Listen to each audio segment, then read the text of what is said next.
30 March फरायसा सानजों लोब्बा लाखिनानै बड'लेण्ड जिउ राहा मेला खुंदों।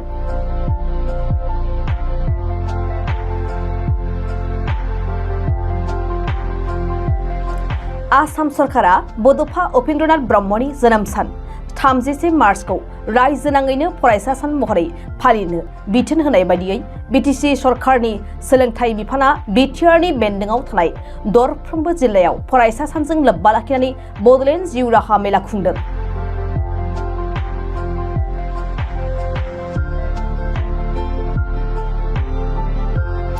गाहायै फरायसाफोरखौ नोजोर बोनानै गुनगोनां सोलोंथाइ होनाय आरो फरायसाफोरनि जिउ खुंनाय राहाखौ सोलोंथाइ लानाय फरायसा समावनो माबोरै थि खालामनो नांगौ बेफोरखौ रोखायै फोरमायथिना होनायनि थांखिजों बिटिसि सोलोंथाइ बिफाना बे हाबाफारिखौ खुंदों।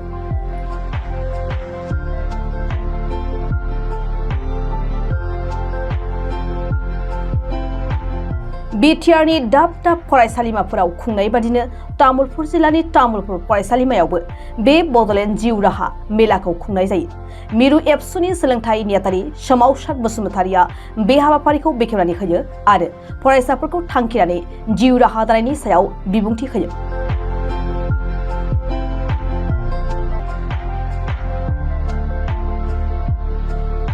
बिटिसिनि सोलोंथाइ बिफानजों खुंजानाय बे बड'लेण्ड जिउ राहा दानाय हाबाफारियाव medical engineer, technology, civil service बायदिफोराव बाहागो लानानै फरायसाफोरखौ जिउ राहा दानायनि सायाव गुवारै फोरमायथिनाय जायो।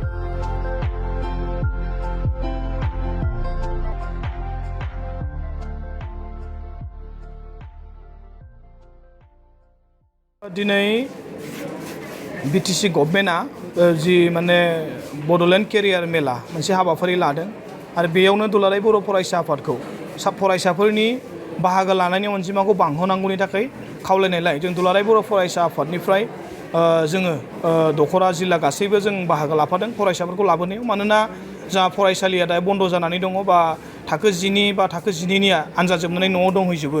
बे हिसाबै फरायसालिनिफ्राय फैनाया पार्टिसिपेसना जेसेबांखिनि जानांगौ बिदि जायाब जानो हागौ साननानै जोंखौ खावलायनायलाय जों बाहागो लादों। लोगोसे दुलाराय बर' फरायसा आफादा माने जाय सोलोंथाइनि थाखाय खामानि मावनो थाखाय आवगायबोयो जों जेब्लाबो बेखौ वेलकाम होयो आरो बे केरियार मेला हाबाफारिनि गेजेरजों दिनै गोबां फरायसुला फरायसुलिफ्रा गावनि जिउ राहा लामा बा गावनि जिउआव मा जानांगौ बे जानांगौनि थाखाय मोनसे लामा मोनसे मोनगोन एबा बेयाव जों इन्टारेक्सन खालामनायनि उनाव मोनसे लामाखौ मोनगोन बेखौ मिजिंथिदों आरो बेखायनो जों दुलाराय बर' फरायसा आफाद हिसाबै जों हेफाजाब होदों आरो बे बड'फानि जोनोम सानखौ आसाम सरकारा जेब्ला गनायथि होबाय आरो आसाम सरकारा मोनफ्रोमबो फरायसालिफ्राव बड'फानि जोनोम सानखौ हयथ' गाबोन फरायसा सान हिसाबै फालिनो मोनसे इन्सट्राक्सन हरनाय बायदि बेजों सोमोन्दो लाखिनानै दिनैनि बे हाबाफारिखौ लानाय जादों आरो बेखौ लानायनि थाखाय जों दुलाराय बर' फरायसा आफादजों जेब्लाबो जों वेलकाम जाबा एबा जों जेब्लाबो जों बरायो।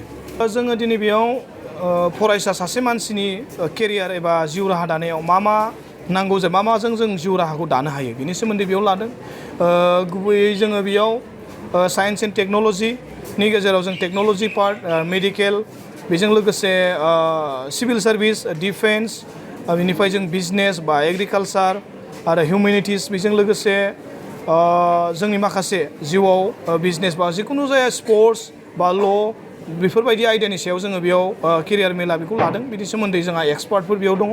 बेयाव specially government medical college Ayurvedic medical कलेजनिफ्राय बेयाव प्रफेसार बिथांमोना बाहागो लादों, इन्जिनियारिं कलेजनिफ्राय बाहागो लादों आरो बेयाव गोबां माखासे फोरोंगिरिफोर बेयाव बाहागो लाफैदों आरो बिथांमोननि नुजाथिनायाव आरो बिथांमोनजों मोगा मोगि फरायसाफोरजों सावरायलायनानै बे हाबाफारिखौ दिनै सावरायगोन आरो बिथांमोननिफ्राय मा जानो लुगैदों बेखौ जोङो मिथिनानै लागोन आरो बिथांमोननो जों बोरै गियानखौ जों होनो हायो एबा इयुनाव जानांगौनि थाखाय मा राहा लामा होनो हायो बेखौ जों नाजागोन।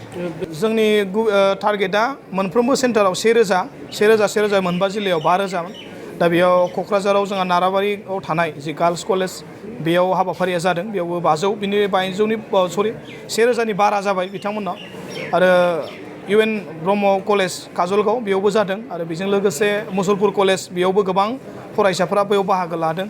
दिनै तामुलपुर कलेजावबो गोबां बाहागो लादों आरो उदालगुरि हायार सेकेन्डारि बेयाव बाहागो लादों। दा जोंनाव खबर फैनाय बायदिबा गोबां फरायसाफ्रा फैबावगौमोन नाथाय फैनायनि बेबस्थाखौ हयथ' खालामजोबनो हायैयाव जोंहा माने थाबोबावबाय। 1000सेल' नङा बेयाव माने 2-3 हाजारबाबो फरायसाफ्रा फैगौमोन आरो जेरैबायदि फरायसाफ्रा मोनसे इन्टारेस्ट लादों बेनि थाखाय फैनो आरो गार्जेनफोराबो जेरैबायदि मोनसे इन्टारेस्ट लादों बेखौ नुनानै जों खोब गोजोननाय मोन्दों आरो आसा खालामदों फैबाय थानाय समाव नैबे हाबाफारिनि गेजेरजों एसेबाबो जोंनाव सोलायनाय मोनसे फैगोन बेखौ जों मिजिंथिदों।